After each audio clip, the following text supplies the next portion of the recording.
Hello বন্ধুরা, আজকে আমি যে ফোনের সিম্যাটিক্সটা নিয়ে আলোচনা করব এটা হচ্ছে স্যামসাং A51। এই ফোনটার মধ্যে একটা প্রবলেম খুব বেশি দেখা যায়, যেটা চার্জিংয়ের প্রবলেম।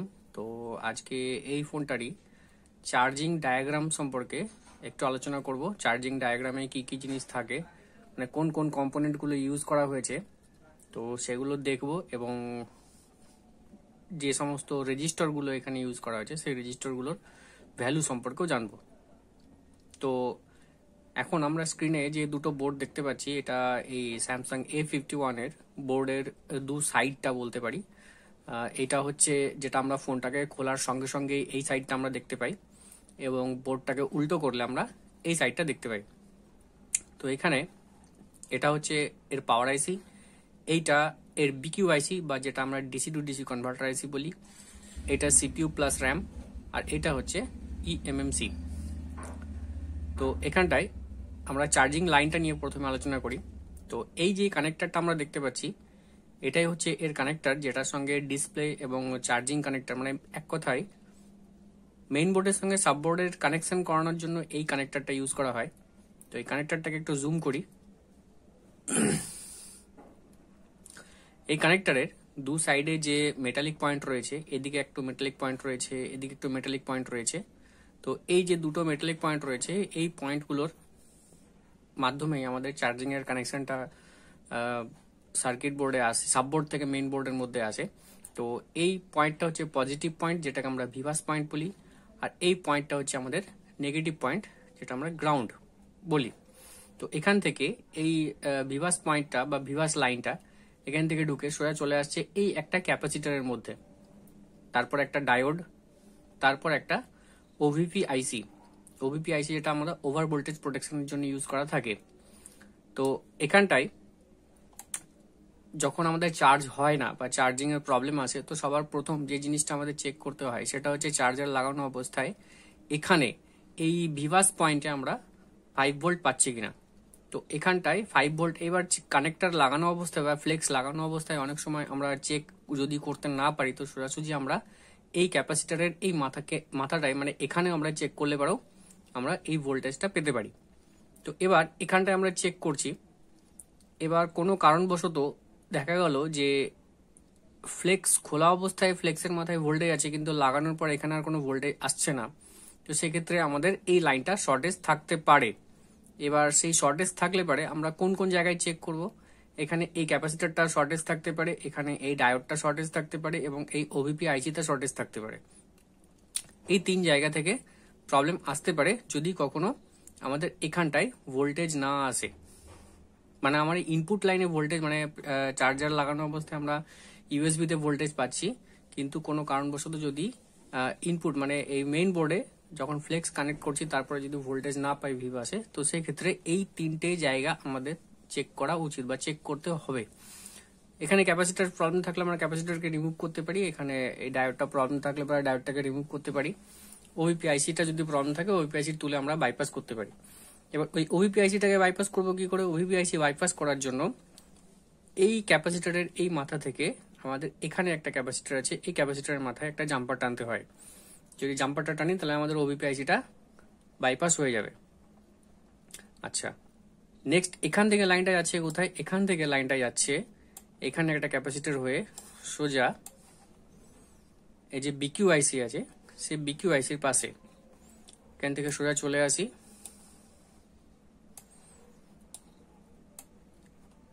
এখানে। এখানে একটা কয়েল আছে, এই কয়েলের এখানে এসে এখান থেকে এখানে আসে। এবার যদি কোনো কারণবশত আমি দেখতে পাচ্ছি যে ওখানে ওভিপি আইসির পরে লাইন আছে, মানে ভোল্টেজ পাচ্ছি, কিন্তু কোনো কারণবশত চার্জার লাগানো অবস্থাতে আমাদের ফোনটা কোনো রকম কোনো রেসপন্স আসছে না বা রেসপন্স করছে না, তো সেক্ষেত্রে কিন্তু এই কয়েলটা খারাপ থাকতে পারে। যদি কখনো আমরা মেইন বোর্ডের ওভিপি লাইনে ওভিপি ভোল্টেজটা পাচ্ছি কিন্তু তারপরেও আমাদের ফোন রেসপন্স করছে না, তো সেক্ষেত্রে এই কয়েলটাকে আমাদের চেক করতে হয়। যদি কোনো কারণবশত এই কয়েলটা ওপেন হয়ে যায় বা কয়েলটা খারাপ হয়ে যায়, তো সেক্ষেত্রে কিন্তু আমাদের ওভিপি ভোল্টেজ থাকা সত্ত্বেও আমরা এখানে কোনো রকম কোনো ফোনটা কোনো রকম কোনো রেসপন্স করবে না। তো এটা চেক করার জন্য আমরা কয়েলের এই মাথাটাই ভোল্টেজ পাচ্ছি কিনা সেটা দেখতে হবে। যদি এখানে ভোল্টেজ থাকে কিন্তু এদিকে ভোল্টেজ না থাকে, তো সেক্ষেত্রে আমাদের এই কয়েলটাকে বাইপাস করতে হয়। এবার কিভাবে করব সেটা, কয়েলের এই মাথার সঙ্গে এই মাথাটাকে একটা জাম্পার করে দিলে পারেই কিন্তু কয়েলটা বাইপাস হয়ে যাবে। নেক্সট এই ক্যাপাসিটরের মাথায় ভোল্টেজ চেক করতে হবে, এখানে ভোল্টেজ চেক করতে হবে যে এগুলোতে ভোল্টেজ আসছে কিনা। এবার অনেক সময় এই ক্যাপাসিটরগুলো শর্টেজ হতে পারে। এই ক্যাপাসিটরগুলো কিন্তু যদি শর্টেজ হয় তো সেক্ষেত্রে ওভিপি ভোল্টেজ এবং ভিভাস ভোল্টেজটাও কিন্তু আমরা পাবো না। মানে এই ক্যাপাসিটরগুলো যদি কখনো শর্টেজ হয় তখন কিন্তু আমাদের ইনপুট ভোল্টেজ বা ভিভাস ভোল্টেজটা কিন্তু আসবে না। আর যদি কখনো এই ক্যাপাসিটরগুলো থেকে শর্টেজ আমরা পেয়ে থাকি বা আমরা বুঝতে পারি, তো সেক্ষেত্রে এই ক্যাপাসিটরগুলোকে আমরা তুলে দিতে পারি। নেক্সট যেটা করব সেটা হচ্ছে এই ভিভাস ভোল্টেজটা যদি ঠিকঠাক থাকে, যে ভিভাস ভোল্টেজ একদম ওকে, তারপরও আমাদের ফোন চার্জ হচ্ছে না, তো সেক্ষেত্রে আমাদের যে জিনিসটা খেয়াল করতে হবে সেটা হচ্ছে ভিপিএইচ বা ভি সিস্টেম বা ব্যাটারি সিস্টেম যে লাইনটা আছে সেটার মধ্যে কোনো রকম কোনো ভোল্টেজ জেনারেট হচ্ছে কিনা। এবার এখানে ভি সিস্টেম বা ভিপিএইচ বা ব্যাটারি যে সিস্টেম লাইনটা আছে সেটা কোনটা, সেটা হচ্ছে এই যে পিঙ্ক কালারের যে আমরা লাইনটা দেখতে পাচ্ছি, এটা হচ্ছে সেই লাইনটা। তো এখান থেকে বেরিয়ে এখানে এই ক্যাপাসিটর গুলো হয়ে এইটা হচ্ছে আমাদের সেই বড় কয়েলটা, যেটার মাধ্যমে আমাদের ভিপিএইচ ভোল্টেজটা এপাশ থেকে ওপাশে যাওয়া আসা করে। তো এই কয়েলটাকে আমাদের এখানটায় ভোল্টেজটা চেক করতে হবে যে এখানে ভোল্টেজ পাচ্ছি কিনা। এখানে ভোল্টেজ পাবো মিনিমাম 3.7 ভোল্ট, যে এখানটায় 3.7 ভোল্ট জেনারেট হচ্ছে কিনা।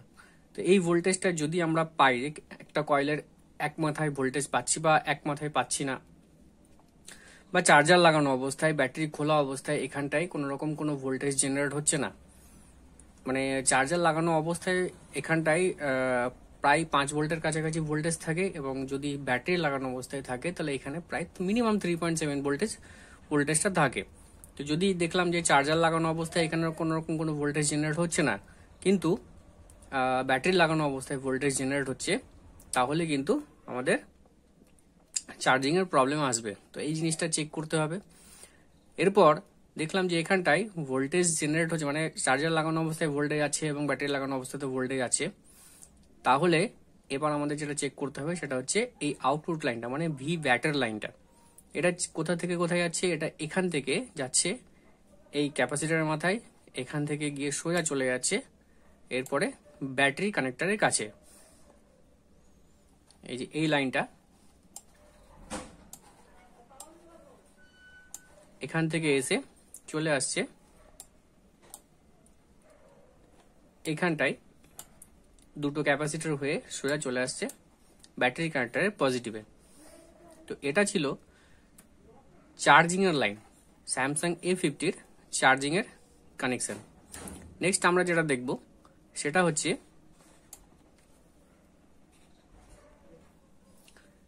ইউএসবি আইডি, ইউএসবি ডিপি এবং ডিএম যে লাইনটা রয়েছে সেটা।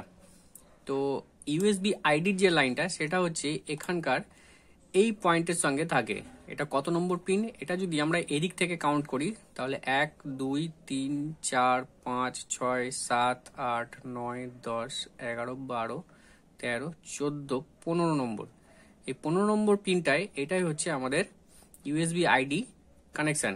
এই কানেকশনটা এখান থেকে সোজা চলে যাচ্ছে সিপিইউ এর মধ্যে।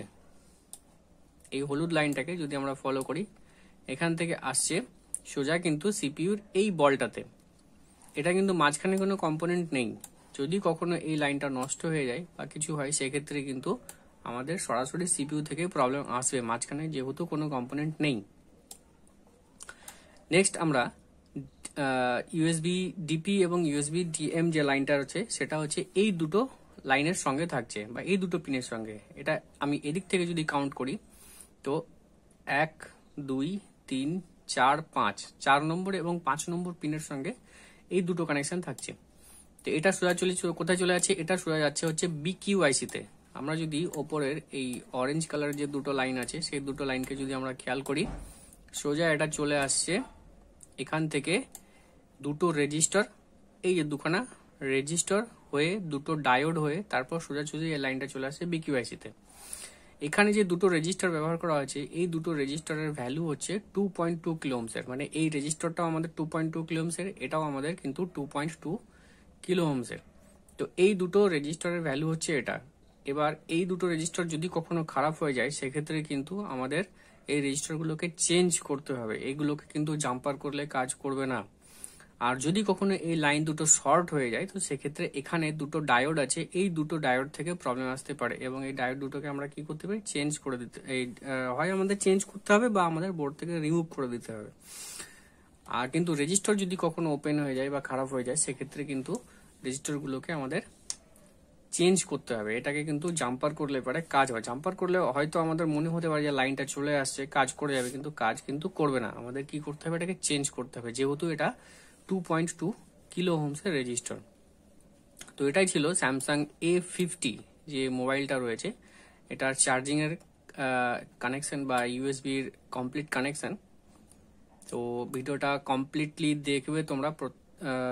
যদি কোনো জায়গায় কোনো সমস্যা থাকে বা কোনো রকম কোনো কোয়ারিজ থাকে তাহলে কিন্তু অবশ্যই কমেন্টে জানাবে।